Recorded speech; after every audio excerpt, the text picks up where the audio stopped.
On Christmas Eve at my son's house, I'd just set down a tray of homemade cookies when my daughter-in-law yanked it away and shoved a pair of rubber gloves into my hands. "Stop making a fuss. Guests are coming soon. Go scrub the dishes and don't embarrass me." She even smirked to her friend. "My mother-in-law only belongs at the sink." I froze. Humiliation and the years of swallowing my pride to keep this family peaceful slammed into me at once. I realized that in this house I was nothing more than an unpaid maid. When she tossed a trash bag into my hands, I slipped off the gloves and said calmly, "I'm not washing dishes tonight." I turned away, opened my phone, and looked again at the email from a law firm about an unexpected inheritance in my name.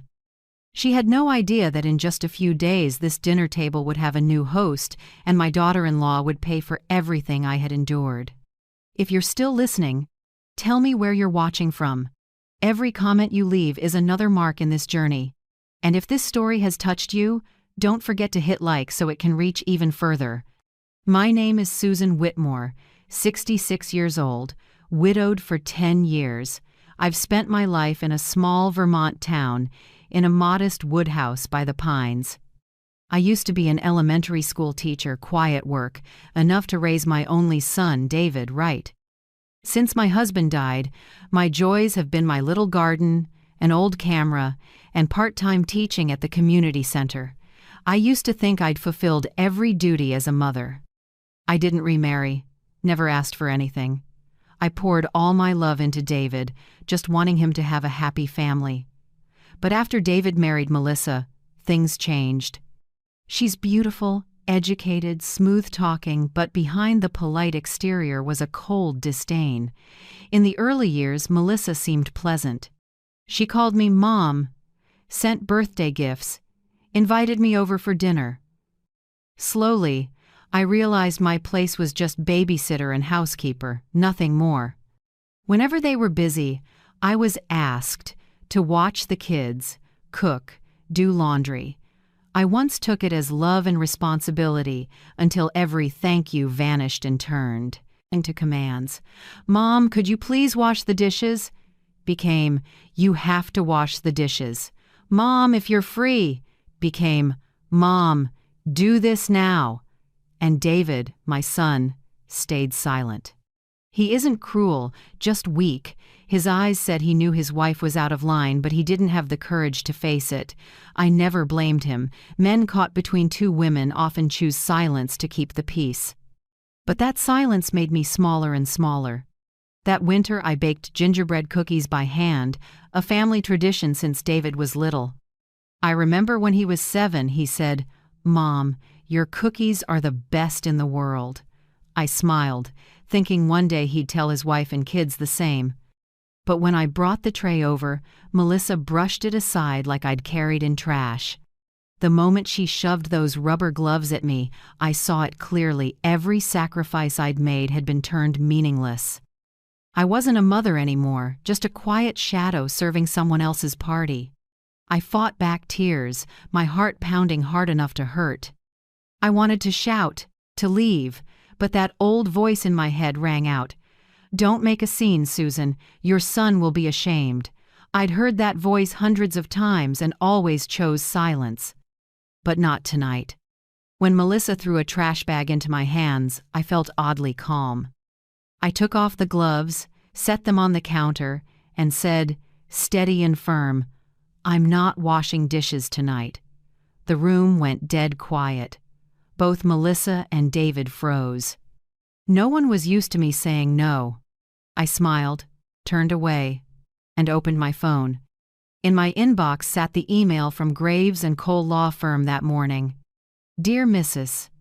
Susan Whitmore, we represent the estate of the late photographer Margaret Hensley.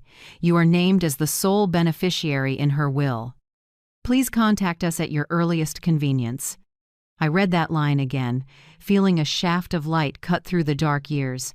Margaret, my college friend from New York, the one who taught me how to see the world through a lens, had passed away 2 weeks ago. I didn't know why she left everything to me. Maybe she remembered the poor friend who once split a loaf of bread in a drafty dorm.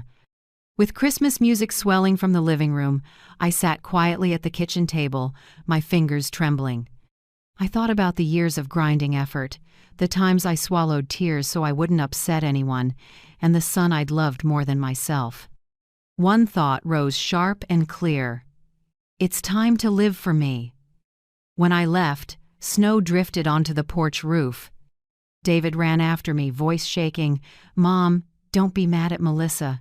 She just went a little too far." I turned back with a gentle smile. "Son, some things aren't a little. Some words wake you up." I hugged him, not angry, just strangely light. That night, back in my little house, I warmed a pot of tea and reread the email. I opened my laptop and typed a short reply. "Dear Miss Graves, I confirm my identity. Please let me know more details about Margaret Hensley's estate." Minutes later, a response came. "Mrs. Susan, congratulations. Under the valid will, you inherit the entire property in Charleston, South Carolina, along with a trust fund left by the late artist Hensley. We will send full documentation and invite you to our office to complete formalities within 10 days. I sat still, flooded with feelings I couldn't name. Charleston, a place I'd never set foot, was suddenly the key to a new chapter of my life. I looked up and saw my face reflected in the fogged window. The lines, the crow's feet, all telling the story of a woman who gave too much and went unrecognized. I touched the glass lightly and whispered, "Susan, you've done enough. Now it's your turn to live." The next morning I got up early, made coffee, and wrote a few notes to myself. 1. Call Miss Graves back. 2. Book a train to Charleston. 3. Tell David and Melissa nothing. I knew if they found out, they'd try to take it. Melissa never overlooks anything valuable. By noon, Melissa called syrupy sweet. "Mom, you must be mad at me about last night. But I just want everything perfect, right? Oh, and don't cook anything for Christmas, just bring your apron." I answered softly. "All right." She laughed. "Great, I knew you'd get it." When the call ended, I set the phone down, oddly calm. I began folding clothes and sliding old photos of Margaret into a bag. Afternoon light spilled into the room, pine scent drifted through the window.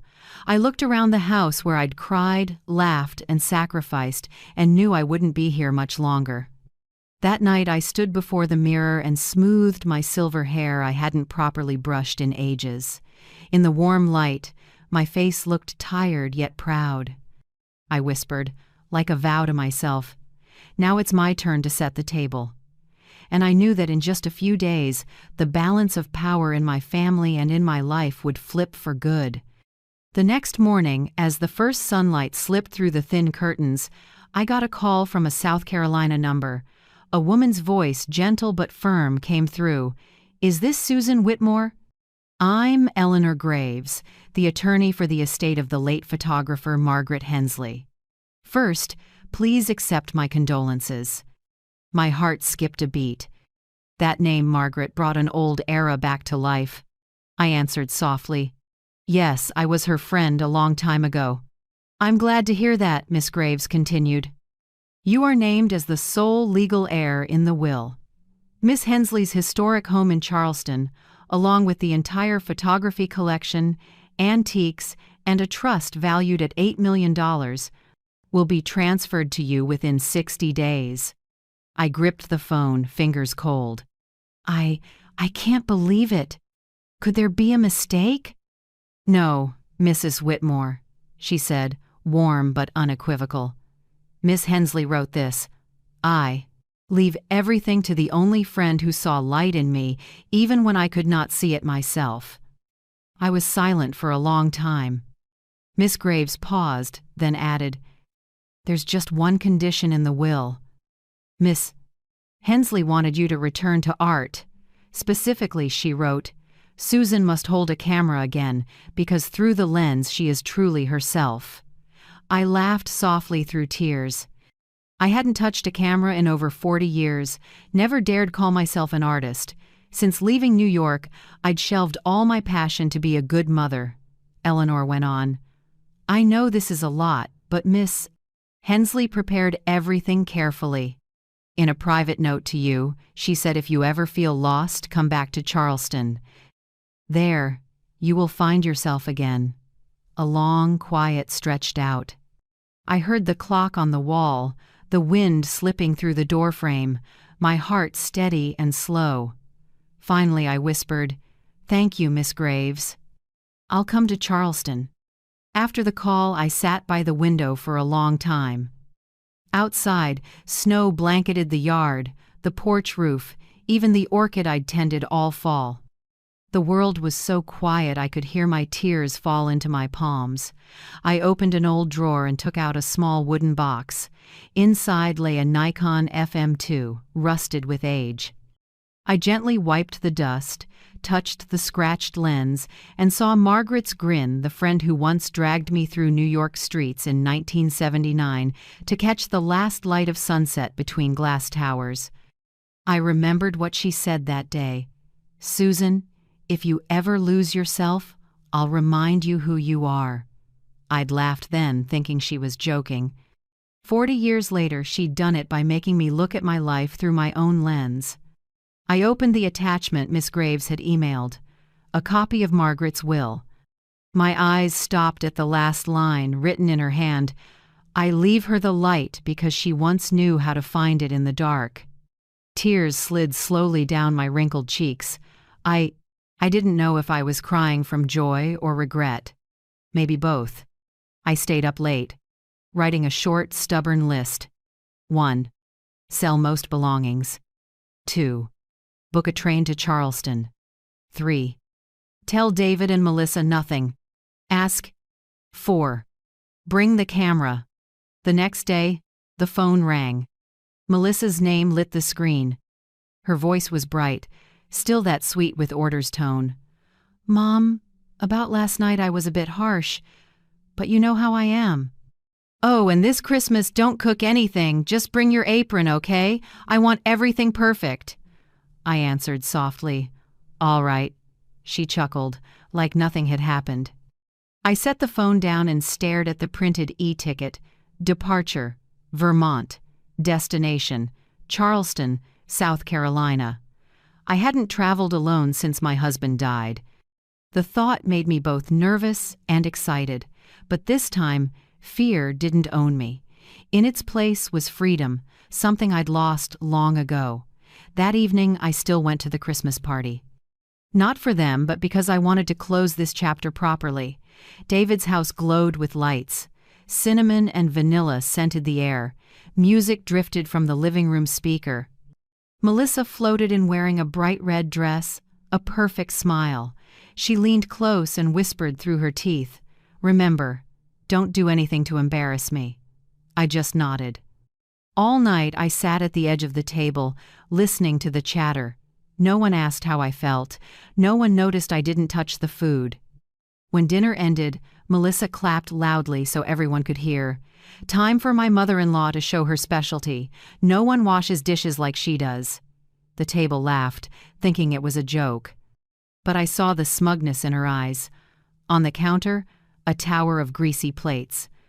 I looked at it for a moment, then calmly untied the apron and folded it neatly. "I'm not coming back here anymore." No one reacted in time. Melissa arched a brow and sneered. "Oh, don't be dramatic. It's just a little sulk." I smiled and said nothing more. I'd spoken with a calm I didn't know I had. I grabbed my coat and stepped out. Snow drifted gently. Street lights laid a soft haze on the sidewalk. I took a deep breath, the cold slicing my skin cold but pure. David called after me, "Mom, get home safe. I'll call you later." I turned, looked at my son confused, but a flicker of understanding in his eyes. I said only, "Stay. Merry Christmas, David." I left without looking back. The next morning I packed. Not much, a small suitcase, a few outfits, an old photo album, the Nikon, and the printed letter from Miss Graves. I locked my little house and left the key in the mailbox like a parting ritual. When the train pulled out, I sat by the window and watched the white blur of snow recede. Vermont's small wooden houses faded into mist. I set a hand on my chest, feeling a steady heartbeat, no more dread, no more hurt, just a strange peace. I didn't know what waited ahead, only that a new chapter had begun. One where I wasn't the long-suffering mother or the forgotten woman in someone's kitchen corner. For the first time in decades, I felt alive, not just existing. Somewhere between the rhythm of the wheels on the tracks, I heard Margaret's voice in my mind. "Remember, Susan, the light is always there. You just forgot how to see it." I smiled, tears light as air. Charleston was waiting, and I finally was ready to step into the life I deserved. The night train from Vermont to Charleston took about 20 hours, but I didn't feel tired. I kept the window seat the whole way, watching the scenery change from snow-white hills to lush green fields, then long, shaded lanes of southern live oaks. Charleston's air was warmer, scented with sea breeze and sweet orange. When I stepped off at the station, I tilted my face up, feeling as if I were walking into a different chapter of my life. A small woman with short silver hair stood waiting with a sign that read, "Mrs. Susan Whitmore." It was Eleanor Graves, who had called me a few days earlier. She smiled and shook my hand with a sincerity that immediately put me at ease. "Welcome to Charleston, Mrs. Whitmore," Eleanor said. "I think you're going to love it here." A navy blue vintage car carried us down a cobblestone road toward the western suburbs of the city. Late-day sun filtered through the live oaks, throwing dappled light like a heartbeat. When the car turned through an old iron gate flecked with moss, I held my breath. In front of me stood an old red brick house, 3 stories tall, with a gray tile roof, high ceilings, and wide windows dressed in fluttering white curtains. On both sides were rows of white marble columns and a lush garden bursting with blooming orange trees. The light fragrance in the breeze overwhelmed me. At the center of the garden was a round pool, its surface still as a giant mirror, reflecting the blue sky and drifting white clouds. Eleanor looked at me, understanding in her eyes. "This is Hensley House, where Miss Margaret lived and worked for the past 30 years. I stepped out of the car, my legs slightly shaky. Every step on the old stone path felt strange, solemn, yet familiar. Right on the front porch, an older gentleman was waiting. Tall and slender, with snow-white hair and a face deeply lined but kind-eyed, he wore a gray suit and white gloves and bowed to me. "Good day, ma'am. I'm Harold, the house manager at Hensley House. I served Miss Margaret for more than 30 years. She often said that one day the true owner of this home would return. Today, I believe that has come true." I smiled, moved, and shook his hand. "Thank you, Harold." I don't know what to say." He nodded gently. "You don't need to say anything, ma'am. This house has waited long enough." Eleanor led me into the main hall. Light from the tall windows poured onto the old mosaic floor, breaking into warm golden bands. The scent of wood, oil paint, and orange blossoms blended into something comforting. The living room walls were covered with black and white photographs, each with its own style, delicate light, sharp composition. But when I looked closer, my heart stopped. Among them were dozens of photos of me when I was young, me laughing by a camera, me sitting at a gallery opening, me tilting my head to study a framed print. My hand trembled as I touched the glass. "Margaret." Her name slipped out like a prayer. Behind me, Eleanor spoke softly. "She kept every photograph of you, from when you two were in New York. Many were shot by her, some were press photos she collected. Margaret used to say, 'If Susan forgets her own light, I'll keep it for her.'" I turned away, wiping my eyes. Memories flooded back like a burst dam days we shot together in the old Manhattan markets, laughed over ruined rolls, sat on rooftops eating cheap pizza and talking about a joint exhibition. Then I left marriage, a child, choosing a safe life. Margaret kept going, kept creating, kept shining. "Miss Hensley left you a private letter," Eleanor said, handing me a sealed envelope. I opened it. Inside was the familiar hand, graceful and clear. Dear Susan, you've forgotten your own light. Find it here in every wall, every breeze, every ray of morning sun through the windows. I'm leaving you not only property, but a chance to remember the person who inspired me most. If you ever put the camera down, the world loses a beautiful perspective. Now, pick it up again. M. I sank into a chair, rereading the last line until the words blurred. A mix of loss and gratitude settled into every breath. Harold brought over a cup of Earl Grey and set it down lightly. He sat and said slowly, "Miss Margaret spoke of you often. Every spring she'd say, 'If Susan never comes to claim it, this house will be nothing but an empty frame.' I looked around every object, every photo, every photograph. Curtains seemed to tell a story about my friend who was gone. I walked the hallway. Each room was meticulously kept. The reading room held hundreds of art books. The gallery was full of frames and negatives. In Margaret's studio, light slanted through a large pane, falling across a wooden desk where an old Leica still rested. Beside it was another frame, a photo of two young women, arms around each other, laughing in a park, me and her. I set my hand on the glass as if I could touch the past. For years I'd buried that woman, the one who knew how to love, to dream, to make beautiful things. Now, in a house filled with Margaret's presence, I felt it clearly. The fire wasn't out. Eleanor handed me a thick folder. "As for the legal process," she said, "you just need to sign here to become the lawful owner. The $8 million trust is transferred to your separate account and can only be used for art-related activities or maintaining the property." I picked up the pen. As the first line of ink slid across the page, my hands shook. Not because of the money, but the meaning. I, who had lived in other people's shadows, was signing for a new life. Eleanor smiled. "Congratulations, Mrs. Whitmore. From today, Hensley House is yours." Harold bowed slightly beside me. "Welcome home, ma'am." I looked out at the orange grove. The sun had turned golden over the pool, throwing shimmering light. Everything felt alive, breathing, inviting me to begin again. That afternoon I strolled the garden. Each step stirred a memory.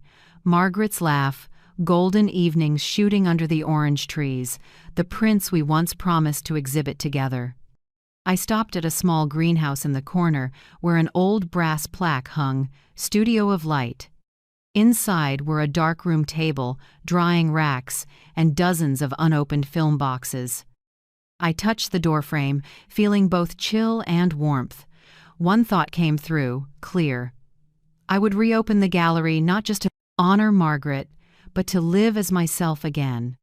That night, after everyone had turned in, I sat in the wide living room under soft lamps and looked at the photo-covered wall. I took my Nikon FM2 from the suitcase, put in a battery, and heard the first click small, but it woke something deep. I stepped onto the porch, raised the camera, and shot the orange grove in moonlight. The shutter sounded, light but sure. In that moment, I knew I'd found a piece of the woman I'd lost. With the thrill, a thread of worry slipped in. I checked my phone, still silent. No calls from David or Melissa. The quiet felt both soothing and uneasy. I wondered, if they knew I was here, knew I'd inherited a large estate, how would they react? I poured a glass of red wine and sat by the window, watching the moon reflect on the pool. In the stillness, I heard the wind in the orange trees as if Margaret were whispering to me. "Don't be afraid, Susan. The light is yours. Hold it before someone tries to take it." I closed my eyes, breathed deep, and nodded. Yes, I would hold on to that light, whatever came next. 3 weeks after I moved to Charleston, my life found a rhythm. Each morning I walked the orange grove with Harold, listening to sparrows chattering on the eaves and breathing in the salty breeze from the sea. I started shooting again, not for a show, just for the simple joy of catching the sparkle on the water or a gust of wind tossing a passerby's skirt. Then, one morning, the calm broke. Eleanor came into the living room with a neatly folded newspaper. Her voice dropped. "Mrs. Susan, I think you should see this." I took it and stopped at a small headline in the culture section of the Charleston Chronicle. "The mysterious heir of legendary photographer Margaret Hensley has surfaced, retired teacher named Susan Whitmore." I exhaled. I knew it would come out eventually. I just didn't expect it to spread so fast. The article wasn't sensational, just summarized the will, included a few old photos of Margaret and me, and ended with, "It seems Hensley's legacy has found the right hands." I smiled slightly. But at the same time, nearly 1,000 miles away, someone else was reading the same piece with very different eyes. In Vermont, Melissa sat in a bright living room, a steaming cappuccino on the table. She scrolled her phone, planning holiday decor, when she stopped. On the screen, a headline made her squint. "Susan Whitmore, unexpected heir to millionaire photographer." She zoomed in, read the line, and shot upright. "No way!" She reread every word, heart racing. The photo showed me standing in the orange garden in Charleston, sunlight on my silver hair. The caption read, "New owner of the Hensley estate." Melissa went rigid. Just months ago, she'd tossed a trash bag into my hands. Now the woman she'd ordered around was owner of a multi-million-dollar legacy.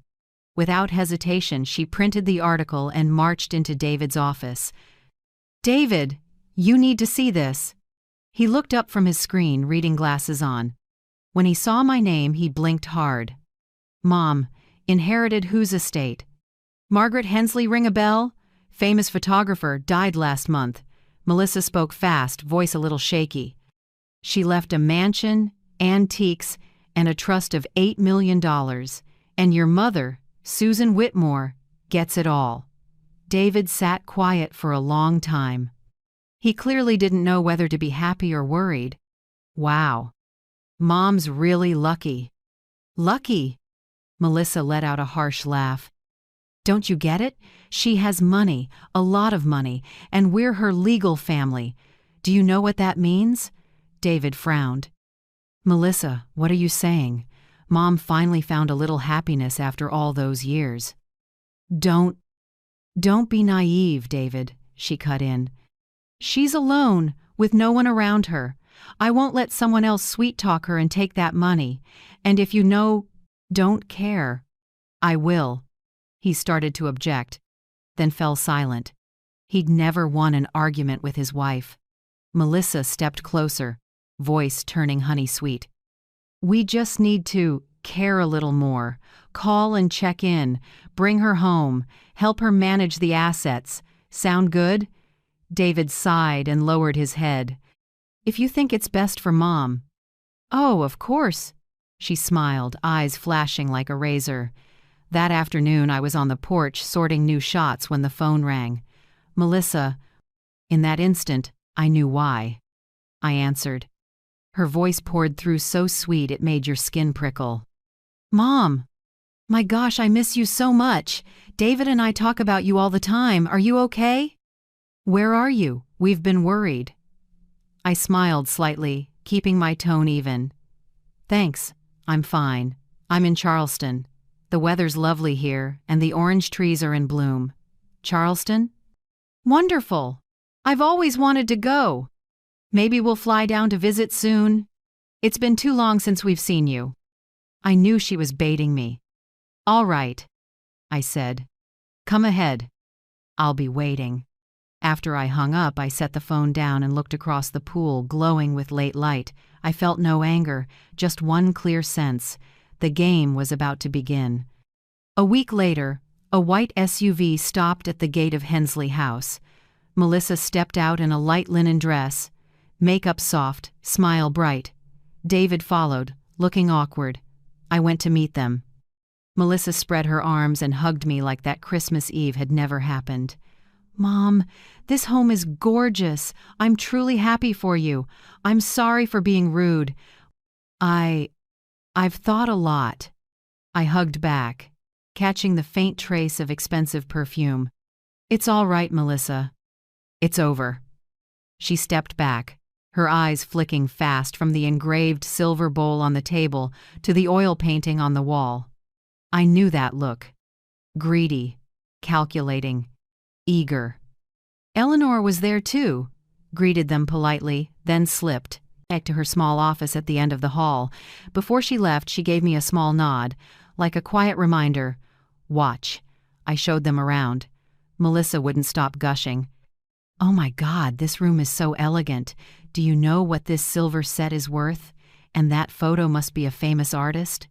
I smiled. "They were Margaret's keepsakes. I'm not planning to touch anything yet." "That's wonderful," she said, eyes fixed on the large framed photo in the center, a picture of me and Margaret. "She must have loved you very much," I said, "more than you think." At dinner, Melissa chatted as if we'd never had a problem. She talked about work, travel plans, and now and then told me I looked so much younger. David sat quietly, saying almost nothing. I looked at my son and felt my heart dip. He was still the same, silent in the middle of every war. After the meal, Melissa offered, "Mom, how about we help reorganize this place? I've got real estate experience. I can manage it for you so it's easier." I set down my wine glass. Light, but clear. "Thank you, but I prefer to handle it myself. At my age, work makes me feel alive." Disappointment flashed across her face, quickly replaced by sweetness. "Of course, Mom. I only want to help." That night, after they went up to their rooms, I stayed in the living room, opened my small notebook, and wrote a few lines. February 17th. Melissa arrived with David. Smile still perfect, but the eyes are different. Clear now they came to hunt, not to visit. I closed the notebook and set it beside the steaming teacup. Harold came in and asked gently, "Are you all right, Mrs. Susan?" "I'm fine," I said. "I'm just watching." He nodded. People often reveal their true hearts when they see what they want. I looked out at the garden where moonlight poured onto the shimmering pool. "I know," I whispered. "And this time, I won't let anyone take what's mine." The next morning, as I walked them to the gate, Eleanor arrived with a few papers I needed to sign. After they left, she looked at me, serious. "Mrs. Susan, I've practiced law for more than 20 years, and I've learned one thing. People are only sincere when they need nothing from you. From here on, be careful." I smiled, but a small chill passed through me. She was right, because in Melissa's eyes as she stepped into the car, I'd already seen it. There was a storm on the way. 3 days after David and Melissa left Charleston, the house was quiet again, but I knew this peace was only temporary. I'd seen it in Melissa's eyes at the gate, the look of someone calculating. I was right. Not even a week later, the phone rang. This time it was David. My son's voice was awkward, a little tense. "Hi, Mom, how are you? Melissa's been worried about you lately. She says, you're living there alone with a lot of assets, and it might not be safe. Maybe you should consider moving everything into a shared family fund so we can help manage it for you." I smiled slightly. "A shared family fund?" I emphasized each word. "Can you be more specific?" David cleared his throat. "I mean, we combine your assets with my account so it's easier to track. I'll make sure everything's transparent so no one can take advantage." In the background, I caught Melissa's voice cutting in. "You know, at your age, it's easy for bad people to scam you. I just want to help." I leaned back in my chair, keeping my tone light. "You two are very thoughtful. Let me think it over, all right? I'll talk to attorney Eleanor to see what the process looks like." The moment I said Eleanor's name, Melissa went silent. I could picture her face, a forced smile and a frown trying to hide disappointment. "Of course, talk to your lawyer," David said quickly, lowering his voice. "We just want you to feel secure." "Mm-hmm," I answered, softly. "I know, son." I hung up and let my eyes drift to the garden pool. The surface was calm, but I knew there was an undercurrent moving below. I told Eleanor everything. She wasn't surprised, just knit her brows. Move assets into a shared family fund, huh? A classic move, still effective if the mark believes. I gave a small laugh. Luckily, I'm not as trusting as I used to be. We won't stop them, Eleanor said. On the contrary, let them think you're considering it. I want everything recorded. If they intend to seize assets, we need proof. We mapped out a plan in minutes, simple, clean. I'd pretend to agree and ask Melissa to draft a trial power of attorney for my attorney to review. In reality, that document would be a test, a small trap from Eleanor to see what Melissa tried to slip in. 2 days later, Melissa showed up in Charleston, all goodwill and smiles. She carried a thick stack of papers, beaming. "Mom, I had my accountant friend look this over. It's all very simple. You just sign here so we can help manage your assets, pay bills, little things like that." I took the packet, pretended to read carefully, then looked up. I don't understand some of these terms. How about I have attorney Eleanor stop by today to be safe? I already called her. Melissa's face faltered, but she quickly recovered her smile. Of course, the safer the better. About 10 minutes later, Eleanor walked in dressed simply, wearing glasses, looking more like a distant relative than a lawyer. Melissa didn't know who she was. I introduced her as Margaret's former financial manager. We sat around the living room table. Harold quietly set a small phone on the bookshelf, recording on. Eleanor pretended to review the papers, voice even, "This is a full power of attorney, correct? Meaning Mrs. Whitmore would transfer decision-making over assets and accounts, including selling the house, to the second party, Mr. David and Miss Melissa." Melissa flinched a little, but kept her confidence. "Yes, that's right. I just want to make sure Mom isn't taken advantage of. She doesn't need this much property at her age. Peace of mind matters most." Eleanor nodded and jotted a note. "I see. But here there's a clause, allowing co-owners to share profits or asset value in case of liquidation. Who added this?" Melissa waved it off with a light laugh. "Oh, just procedure. I mean, if we sell a few old items, we'll split evenly to avoid hassle."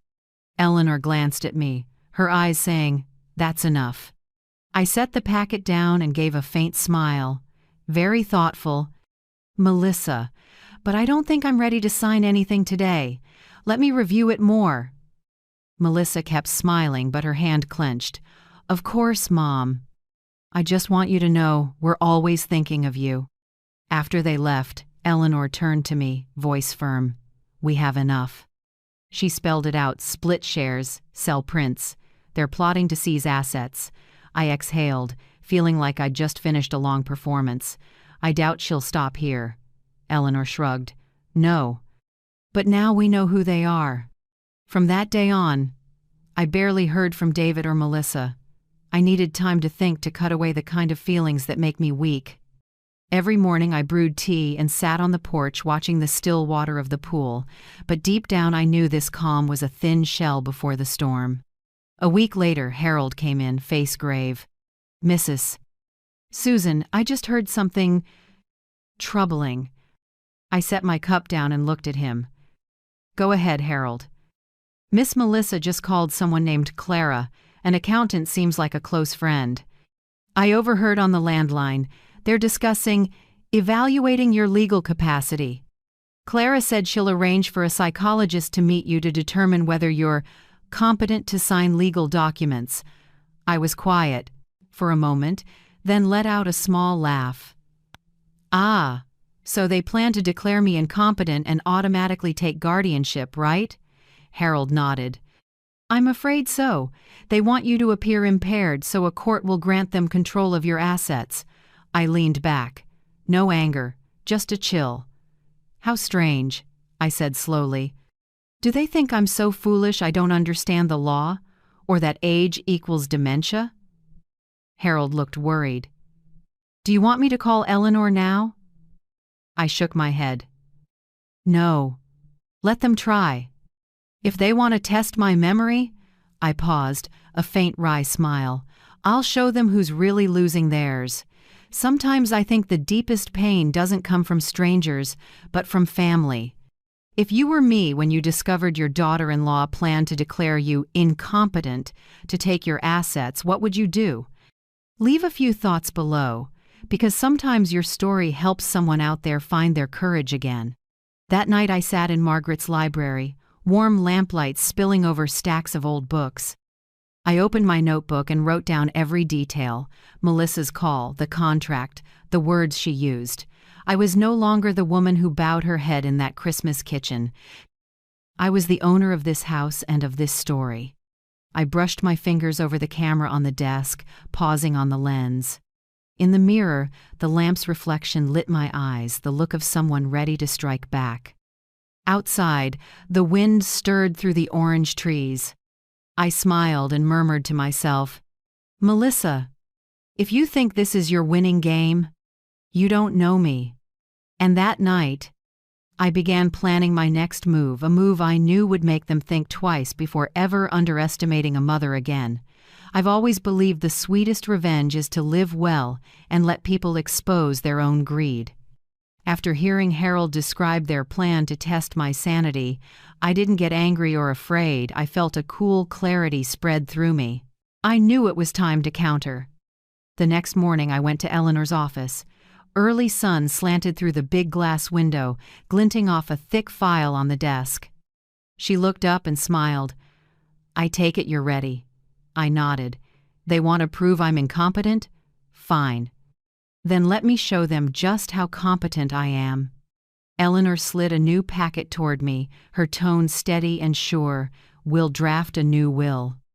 You retain full control of the Hensley estate, but we add a special protection clause. If anyone in the family attempts to prove you lack capacity through court or medical channels, they're disinherited from everything, including indirect portions." I let out a small, ironic, relieved laugh. "Perfect. That way, every time they scheme, they cut themselves off from the prize." Eleanor nodded. "I'll notarize and file it. You just need to sign." I signed with firm strokes, like closing a door on an old life. When I looked up, I said, "Now I want to do something Margaret would absolutely approve of." A few weeks later, the Hensley House Gallery officially opened. I invited a group of local reporters, some art students, and a few old friends from education. No one expected a small, silver-haired former elementary teacher to stand in a beautiful space filled with hundreds of fine art photographs. I didn't just show Margaret's work. I interwove my own images from across my life: New York in my youth, Vermont's nature, and finally a new series I titled Light Doesn't Die. When I gave the opening remarks, my voice trembled slightly but held steady. I once thought my life had closed up after my husband died, after being belittled by people in my own family. Then I realized, light never disappears, it just waits for us to open our eyes. Margaret gave me this house, but really, she gave me back my own light. The room was silent, then filled with long applause. A young reporter came up and asked, "Is this your first return to photography in more than 40 years?" I smiled. "No, I'm just seeing myself again after 40 years. Articles about the show ran in papers big and small, with a striking headline, "Susan Whitmore from washing dishes at Christmas to millionaire gallery owner." In Vermont, Melissa read it on her iPad. She slammed it onto the sofa, wine sloshing onto the floor. "Unbelievable!" she yelled. "She's turning herself into a hero." David walked in holding a newspaper. He read quietly, then said softly, "You should be happy for Mom. She's been through a lot." Melissa spun around. "Happy? What about our money, David? I told you we have to protect our share." "Our share?" David frowned. "Since when is my mother's property yours?" The question made Melissa pause, but she quickly softened her voice. "I'm only worried about her. You know how I am." But inside David, a small crack formed. He started to see more clearly his wife's sweet words, the controlling behavior, and the cold look when she talked about my money. Melissa didn't notice. She was focused on regaining the upper hand. She immediately called her own attorney, a man named Mark Ellis, to ask about reviewing the will. But fate loves irony. Mark had worked at the same firm as Eleanor. As soon as Melissa finished saying, "I want to see if there's a way to have her declared not competent," Mark hesitated and spoke slowly. "You're talking about Susan Whitmore in Charleston? I know her. Her attorney is Eleanor Graves. I'll reach out. But honestly, if Graves is on the file, you won't have an easy time." She hung up, shaking with anger. She didn't know Mark called Eleanor right away and relayed the entire conversation. Eleanor simply said, "I know. Thank you. We're waiting for them to show more." Meanwhile, I said nothing to anyone. I began recording every call from Melissa, syrupy sweetness laced with insults whenever. She lost her temper. "Who do you think you are?" she snapped in one call. "Without David, you're nothing. Don't forget you're just a poor school teacher." I saved every audio file, every text, every word. Eleanor helped me assemble them into a dossier, a full score of greed and cruelty set to the villain's own voice. As for David, caught between two currents, he started to waver. One evening he called me, voice low and sad. "Mom, I'm sorry. I don't know what Melissa's said to you, but if she's done anything wrong, I'll take responsibility." I answered gently, "You don't need to apologize for someone else. Just keep your heart intact, and I'll be happy." I heard him choke up on the other end, and for a moment, I saw my little boy again, the one who held my hand on the way to school. That night, I sat in Margaret's studio, looking at a photo of us from 1979. On the desk, the old Nikon FM2 rested beside a cup of tea gone cold. I opened my laptop and chose a black and white shot of my wrinkled hands on a kitchen sink, the frame I took on my last night in Vermont, right before I left. I posted it to the gallery's social page with a short caption, "When you stop washing dishes for other people, you can finally hear your own heart." I didn't expect it to spread the way it did. In just 2 days, it went everywhere: news sites, women's forums, even college feeds. People shared it and started calling me Grandma with Grit. Thousands of comments poured in. "I wish my mom could see this. She proves it's never too late to start over. A woman they belittled is now a symbol, feels like the universe balancing the scales." I read each line not to gloat, but to be grateful. Life, it turns out, has a way of repaying those who endure with strength. Melissa, on the other hand, was nearly losing it.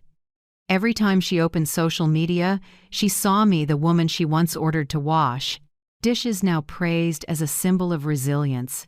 She couldn't stand comments like, "Poor Mrs. Susan, her daughter-in-law must be awful." She slammed the phone onto the table, breathing hard. Her nails dug into her skin until they drew blood. David saw it and said softly, "Melissa, you should stop. Mom didn't do anything wrong." "Shut up," she screamed. "You don't get it. She's playing the saint. I'm not letting her win." David stayed silent and walked away. For the first time in our marriage, he didn't come back. As for me, in Charleston, I just smiled quietly when I read that my gallery had been nominated for Most Inspiring Art Space of the Year. I knew the storm wasn't over, but now I'd learned how to stand firm in the wind. I closed my notebook and wrote the last line for the day. "They think I'm weak, but they forget silence is also a form of strength. And my plan isn't done yet." Light from the window fell across the table and reflected on the photo of Margaret and me. I smiled. The game had flipped, and this time, I was the one writing the script. Charleston moved into early summer, bright sun, and a breeze carrying the scent of oranges from the garden across the porch. Everything looked calm, but I knew that calm was only a shell before another storm. For weeks, Harold had noticed odd signs. A silver SUV parked near the Hensley House gate at night, a shadow appearing and then vanishing. Eleanor also got a tip. Someone tried to submit a property ownership verification in my name, attached to a fake transfer agreement. She called me as soon as she heard, "Mrs. Susan, I think they're testing our reaction. Looks like Melissa and her accountant friend forged transfer papers using a scanned signature from old files. I was quiet a few seconds. My voice stayed steady. I know. I'm just waiting to see how far they're willing to go. That day, I tried to live like nothing was happening. I kept shooting, chatted with gallery visitors, and smiled when they called me Grandma with grit. But inside, I was ready. Eleanor and Harold helped me set up a security camera system around the house, infrared motion sensors that sent alerts straight to my phone. Everything was discreet. Are you sure you want to do it this way? Harold asked. I don't want to, Harold, I said softly, but I need to. Only when the truth is exposed will they stop lying to themselves. That night, there was no moon, just streetlights washing the stone path at the gate. I sat in the study, looking at the photos Margaret took of me years ago. In my head, Eleanor's voice echoed, "If they step through this door, it means they're stepping into their own crime." Close to midnight, Harold knocked gently. "Mrs. Susan," he whispered. The system just flagged movement in the back garden. I stood and grabbed my phone. On the screen were two figures, a man and a woman quietly opening the back door. I knew them instantly, Melissa and David. David staggered. He'd been drinking. Melissa carried a large bag, her flashlight skimming the walls like she was searching for something. Watching it, my heart felt heavy. "She really dared," Harold murmured. I motioned for silence. "Let them think they're still safe." "Downstairs," Melissa hissed. "The seal has to be in the safe." "Open it, hurry, before she wakes up." David shook his head, voice shaking. "Melissa, I'm not sure about this. Mom doesn't deserve this." "Don't go soft," she snapped, squeezing his arm. "What do you think? She's squatting in this house that should be ours. If we get the seal, we can legitimize the transfer." She bent over the safe and punched in the code, a number I deliberately left almost correct, but off by the final digit. When it didn't open, Melissa slammed her hand against the steel. "Damn it, that old woman changed the code." David stepped back, raking his kind hair. "I'm done, Melissa, let's go." "No, you have to help me." Their argument echoed in the stillness. Then beep. The alarm lit up, red lights flashing. From the security room, Harold triggered the siren, and it roared through the house. David froze, the alcohol seeming to evaporate. He turned to Melissa, panicked. "My God, what have you done?" "Shut up!" Melissa shouted, fumbling to kill the alarm and failing. "Don't just stand there, help me hide the paperwork." "No, I can't." Right then, every light in the house snapped on. From the second-floor stairs, I walked down, my shadow stretching long across the wood floor. My voice carried calm and cold. "You don't need to look anymore. I already expected this." Melissa spun around, face drained. "What are you doing here?" "I live here, Melissa," I said slowly. "The real question is, what are you doing here at midnight with fake documents and a drunk husband in tow?" David dropped the bag, head bowed. "Mom, I'm sorry." Melissa backed up, stammering. "No, it's not my fault. It's his. He made me do it. He said we needed money to pay debts." "Really?" I tilted my head, eyes like steel. "I'm sure the police will be very interested in that explanation." Sirens wailed at the gate. Harold had called Eleanor, and she'd contacted the police while bringing the full file, copies of the forged agreement, the audio recordings, and the fresh security video. When the officers entered, Melissa was still in shock. One read her rights for trespassing and attempted asset theft. "What? You can't arrest me!" she screamed, thrashing as they cuffed her. "I'm the legal daughter-in-law. I'm protecting family property." Eleanor stepped through the front door, voice calm as a verdict. "Miss Melissa Carter, the evidence documents your actions from forged papers to recorded calls with your accountant, Clara, about using a scanned signature. You have the right to remain silent, and you should use it now." Melissa whipped toward me, eyes blazing with fury. "You set me up, you miserable old woman." You ruined everything for me.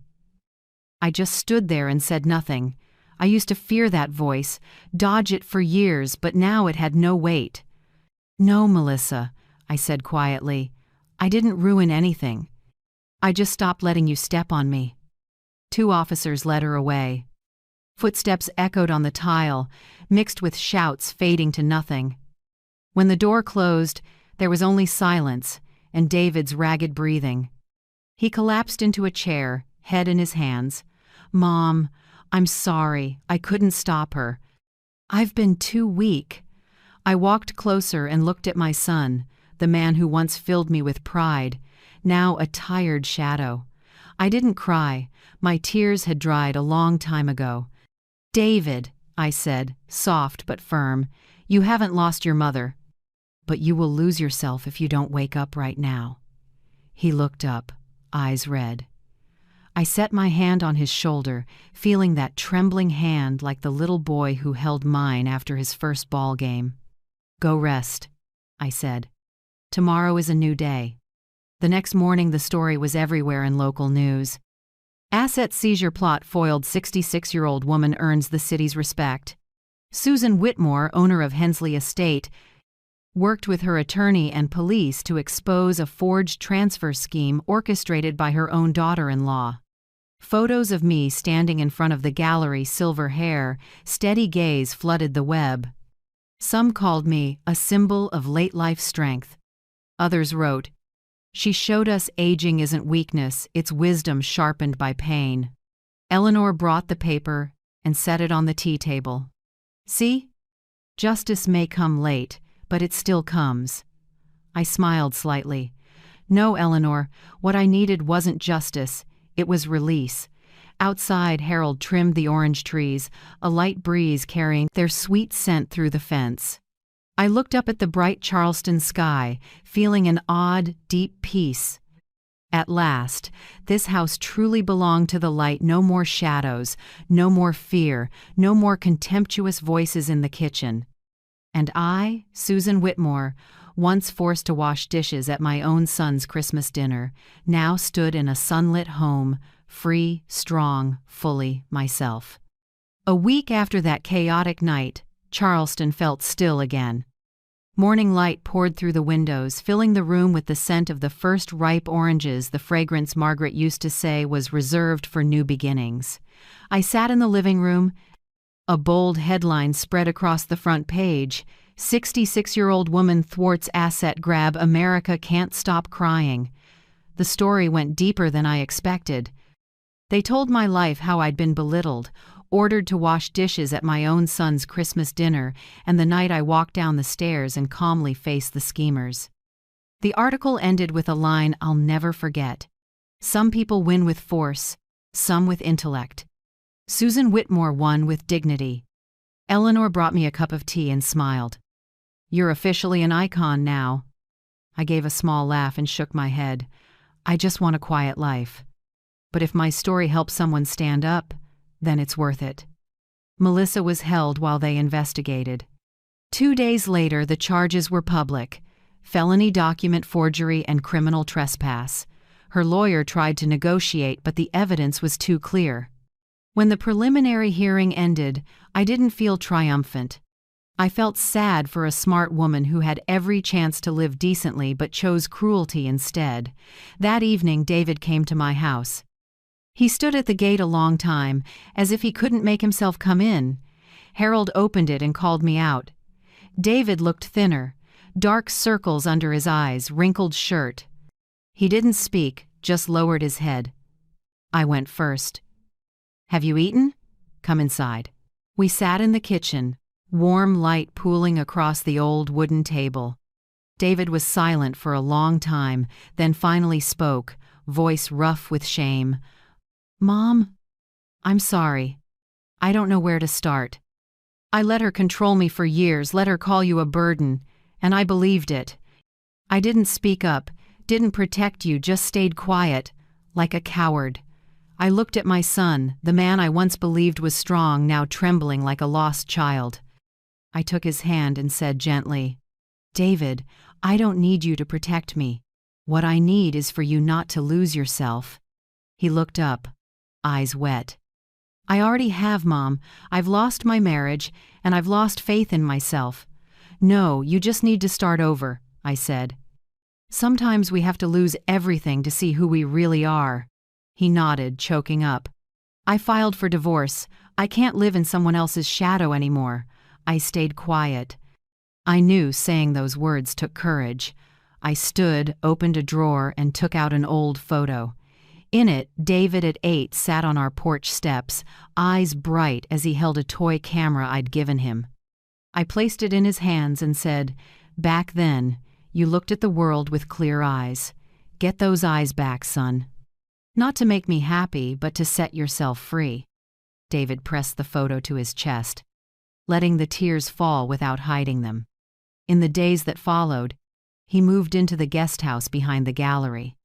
He started helping Harold in the garden, then helped me prepare the next exhibit. They worked quietly, the air warm and easy like when David was a boy. One afternoon, I saw him wiping a frame, sunlight making his face look peaceful. I walked over and put a hand on his shoulder. He turned and smiled, truly smiled. "I haven't felt alive in a long time, Mom." I smiled back. "Good. I don't need a perfect son. I just need the real you." News of the case spread further. The press kept writing, this time calling me the Christmas matriarch. Who fought back? They framed it not just as a legal story, but as a symbol for older women standing up when they're dismissed. One morning, I received an old-fashioned envelope from Maine. Inside was handwriting I recognized at once. Miss Adams, my homeroom teacher from high school. The letter read, "Dear Susan, I read about you in the paper and cried. You were the girl who stood before the class and said, 'Women should have their own voice.' More than 40 years later, you still do stronger than ever.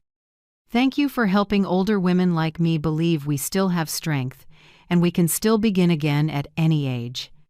I folded the letter and tucked it in my journal. Outside, a breeze nudged the window, carrying the orange blossom scent through the room. That evening, I wrote the final line in the journal that had followed me through this journey. It isn't a miracle, it's just the first time I chose myself. And when we choose ourselves, life starts to change. Time passed, and life settled. But inside me, something kept pushing. I didn't want my story to end as just an article. I told David and Eleanor, I want to start a free photography class for older women, a place where they hold a camera and tell their life stories with images, with light, not with tears. David looked at me and smiled. "That's a wonderful idea, Mom." So every Saturday, the Hensley House Gallery filled with laughter. Silver-haired women, former nurses, teachers, widows, and homemakers now held cameras, hands trembling but eager as they took the first photos of their lives. I showed them how to notice light, how to frame hands and eyes, or simply the sun on a teacup.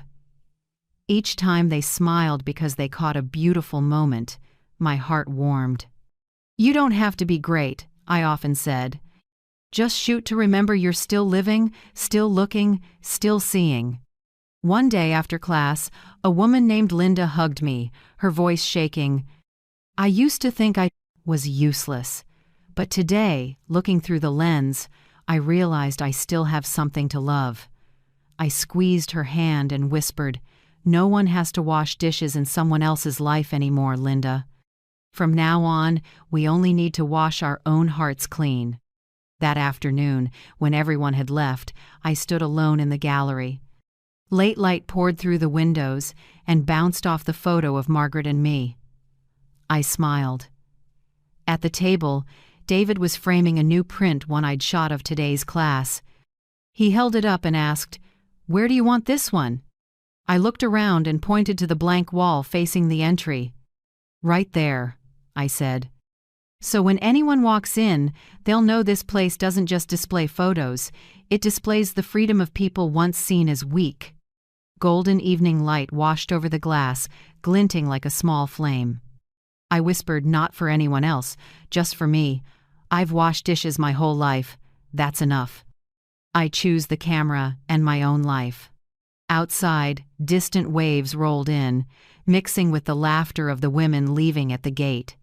In that moment, I knew my journey had closed in full. Not with tears, but with light. A year after everything, Charleston felt gentler, warmer. The orange trees in the back garden were in full bloom, their scent drifting across the porch. Every morning, when sunlight touched the new sign out front, my heart still fluttered. On that sign were the words I chose, etched in bright metal. The light returns. It wasn't just the name of the charity I built from gallery profits, it was a reminder for me and for every woman whose light had been dimmed. After the first successful exhibit, many came not just to see photos but to find themselves. Women in their 50s, 60s, even 70s, those pushed aside by their children, sneered at by daughters-in-law or sons-in-law, women who spent a lifetime serving others and were never asked, "Are you happy?" I remember a fall morning when a gray-haired woman named Janet stepped into the gallery. She gripped my hands and choked up, "I read about you in the paper. My son threw me out too. They said I was useless, that all I could do was cook and clean. But when I saw your photo last light in the orange garden," I cried. "I want to learn to hold a camera like you did." I hugged Janet, feeling something break open in my chest, not pain, but deep kinship. In her eyes, I saw my former self, a woman who'd lost her voice and was trying to find it again in silence. From then on, my class became more than photography, it became healing. I listened as they shared. A woman whose daughter-in-law forbade her from visiting her grandchild. A widow whose son forced her to sell her house for easier care. Someone who left her job because her husband said older women shouldn't be working. They spoke, I listened and put a camera in their hands. "Shoot," I said. "It doesn't need to be pretty, just honest. Each photo proves you're still here." And the images came imperfect, but brimming with life. Sunlight on a window, wrinkled hands, a steaming cup of tea. I gathered them and hung them on a dedicated wall in the gallery, calling the collection Women Who Still Stand. As the Light Returns Fund became known, community groups reached out to partner. I used all proceeds from sales and shows to support older women facing emotional abuse at home, legal help, temporary housing, and skills workshops so they could stand on their own. Every time I watched a woman leave the office with brighter eyes, I silently thanked Margaret. Without what she left me, I might still be a shadow in an old kitchen. One day, Eleanor brought an invitation from the University of South Carolina. She smiled. "They want you to speak at a conference called Aging is Not Weakness. Do you want to accept?" I hesitated. "I've never spoken to a crowd that big." "But you've spoken to life," Eleanor said. "Just tell what you lived." On the day of the conference, the hall was packed. I stepped onto the stage to gentle applause and looked to the front row. Among strangers, I saw David's quiet face, eyes shining with pride. I drew a breath and began, "I used to think old meant done. That once our kids were grown, we should step back, be quiet, and be reasonable." Until one Christmas night, I was invited to the kitchen to wash dishes like hired help. That was when I realized I'd been washing dishes my whole life, not just in kitchens, but in relationships that made me small. The room went still. I told them how I stood up not with rage, but with dignity and clarity. I spoke of Margaret, the inheritance, relearning the camera and seeing myself again. That night, I said, voice catching, I didn't just stop washing dishes. I rinsed off my old life fear and the words that made me believe I was weak. When the water ran clear, I saw my real face, a woman who still had strength. I paused. In the warm light, I saw David bow his head as tears slid down his cheeks. For the first time, telling it didn't hurt, it felt light. I closed with a line I believe everyone needs. You don't need to be young again, you just need to remember how strong you've been. The hall erupted in applause that wouldn't end. People stood. Many wiped tears, Many smiled. Many hugged me afterward. A reporter asked, "Do you think you're an inspiration?" I shook my head. I'm just a person who dared to say enough. The women who stood up with me, they're the real miracle. The next day, social media filled with photos of the event. One shot of me on stage, light across my face, spread everywhere. Under it, people wrote, "Grandma with Grit is back, and this time she's bringing a whole generation of women who refuse silence." I didn't read every comment, but one made me stop. "Thank you, Susan. I was forced to wash dishes in my own home, too. Tonight I'm setting the apron down." I smiled softly, tears brimming but warm inside. Out in the garden, late sun poured over the orange trees and lit the light returns sign. I stepped onto the porch and drew a long breath. Inside the gallery, David was hanging new prints, and my women were prepping the next show, Those Who Still Stand, Part 2. I looked up at the rosy sky, and a whisper rose in me. Margaret, the light really did come back. And for the first time in years, I didn't just see light through a lens, I felt it in my own heart. A year passed faster than I expected. Christmas wrapped Charleston in gold lamps glowing on old brick, smoke curling from chimneys in the chill. From the gallery windows, I watched the stone street where people in red sweaters held hands and realized I was smiling. A year ago, I was trembling in a kitchen, ordered around with laughter at my expense. Today, I stood in my own home, the one Margaret left me where the light had returned. The Light Returns is now a beloved stop in the city. Photos of older women smiling, light resting on lined faces, have spread across magazines. But what I'm proudest of isn't the attention, it's the people who stepped out of their own shadows. Whenever I walk the gallery and see images by Janet, by Linda, by dozens of women who once bowed their heads and now lift their chins, I silently thank fate. We didn't let anyone define us by age or contempt. David lives in Charleston now, near the gallery. He finalized his divorce and began a new life. He teaches photography to kids at the community center and sometimes helps me plan exhibits. I'll never forget the morning he came in holding an old wooden box. "I've got something for you," he said, setting it down. Inside was the beat-up Polaroid I'd given him when he was 10, cleaned up and still working. "I want the kids to use it," he said, "so they know a good image isn't in the camera, it's in the heart behind it." I looked at my son, his eyes clear like before. For the first time in years, I felt peace between us, not the peace of silence, but of understanding and forgiveness. "You've found yourself again," I said. He smiled. "Thanks to you. You taught me standing tall isn't hardness, it's refusing to bow to fear." And Melissa, the news said she got 2 years of home confinement.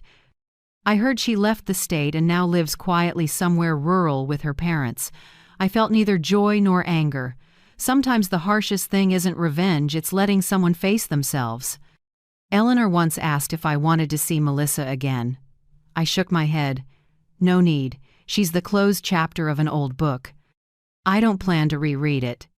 This Christmas, I decided to host a small party at the gallery, not flashy or loud, just simple and sincere. I invited the women from class, a few of Margaret's old friends, and of course, David. At 7 p.m., the gallery's warm lights glowed against brick and silver frames. The air filled with mulled wine and ginger cookies. People were simply dressed, but their faces shone. I stood in the room and watched the women who once cried on my shoulder now laugh by the hearth. Janet sliced cake, Linda poured wine, and Ruth, the one whose daughter once forbade her to leave the house, was teasing the kids. No one wore an apron. No one washed dishes. Laughter mixed with carols, so warm I almost cried. David stepped over with a large frame wrapped in red paper. "Mom, I have a gift," he said. The room fell quiet as he peeled back the paper. Inside was a photo of me smiling, taken during a spring class, a real smile, unforced, unhidden. Under it, in his handwriting, "This is my mother, the one who taught me to stand tall." I had no words. I touched the glass, as if touching my whole life. Applause rose, and Janet handed me a glass of red. I smiled and lifted it. Thank you, everyone. This year, I only want to say one thing. All eyes turned to me. I grinned, soft but clear. This year, I'm not doing the dishes. The room burst into laughter, glasses clinked, and silent night floated through the air. I looked around, faces once worn by sorrow now bright under the lights. David leaned in and whispered, "Mom, if anyone asks what a miracle is, I'll say it's when a woman dares to say enough and starts living again." I smiled. "Then we've got a whole room full of miracles, son." When the party ended and everyone left, I stayed alone in the gallery. The fire still burned, reflecting in the mirror on my silver hair. I poured a little wine and walked slowly along the walls, photos telling the year's story. Each one was a reminder. Light always returns when we open the door. I stopped at the photo Margaret took of me at 25. The light there blazed, but I realized the light now was brighter because it no longer came from outside. It shone from within. I spoke softly, as if Margaret could still hear. "See? I found the light again." Snow began to fall. I stepped to the door and gently pulled the gallery closed. Wind rushed through the leafless orange trees, carrying damp earth and winter chill. Under the lamps, snowflakes glittered like 1,000 tiny lights, like destiny's Christmas blessing. I looked up and smiled. A calm voice inside said, "I spent too many years pleasing others. Now, I just want to live true to myself." And in the falling snow, I felt free like a small light, warm enough to soften the whole winter. After all was quiet, I realized there was one thing left to tell my story in my own way, not through articles or interviews, but in plain, honest words like the life I lived. I spent that spring writing in the gallery's bright room. Early mornings, I brewed orange honey tea, opened the windows to the breeze, and typed memory by memory. Each sentence loosened old hurt. Each page moved me closer to peace. I titled the memoir, "Not Anyone's Mom, But Me." People smiled when they heard it, but I knew why. For years I tried to be a good mother, the perfect mother, the enduring mother, until I forgot I was also me, a person with feelings, limits, and my own dreams. It wasn't long, just over 200 pages, but every one held a piece of my heart. I wrote about that Christmas night I was ordered to wash dishes, the call from Eleanor, the house in Charleston, the night of light, and the final counterstrike. Above all, I wrote about the awakening of a woman who seemed old, yet learned how to live for the first time. I never expected the little memoir to be embraced like it was. Papers quoted it, calling it a declaration of dignity for older women. Readers sent letters saying they cried, that they saw themselves in the pages, that they, too. I wanted to stop doing the dishes in someone else's life. A local TV station invited me to share. I sat in the studio, lights on my silver hair, but I didn't feel shy anymore. The host asked me, "If you could send a message to women who've been looked down on, what would you say?" I smiled and looked straight into the lens. If you've ever been looked down on, remember this: you still have a choice. You can choose silence, or you can choose to speak. You can choose to endure, or you can choose to stand up. And when you choose yourself, even just once, your life will change course. That broadcast was shared thousands of times. Someone messaged me that their mother pulled out her sewing machine after years of being forbidden. Someone else said their grandmother started taking art classes again. As for me, I just sat quietly on the porch, reading each message, letting happy tears fall. Now, every afternoon, I sit on the porch with my old camera in hand. I shoot sunsets, the orange grove, and women laughing in the sunlight. I still teach the photo class, still listen to their stories, and still believe everyone can find their light again if they're willing to open up. Sometimes David drops by with a latte. The two of us sit and watch the sky turn orange, saying nothing, just smiling. He says, I've never seen you this happy, I answer, because now I don't need to get back at anyone. I just need to live beautifully enough that they regret ever belittling me. The sunset washes over my hair, glinting through the lens so brightly I have to squint. I press the shutter. Click. A moment captured not of victory, but of freedom. That Christmas night, I unlocked the gallery door one last time and stepped outside. Light snow fell on the street, each flake sparkling under the warm lamps. I stood still, drew a deep breath of cold air, and felt every burden slide off. In my head, I heard Margaret's old words, "If one day you forget who you are, go find the light again." I smiled and whispered into the wind, "Margaret, I found it. And now, I'm going to help others find their light too." I went back inside and gently closed the door behind me, leaving the soft sound of falling snow and the glowing lights outside. My story ends here not with tears, not with anger, but with light, forgiveness, and freedom. Thank you for staying with me to the very end of this journey.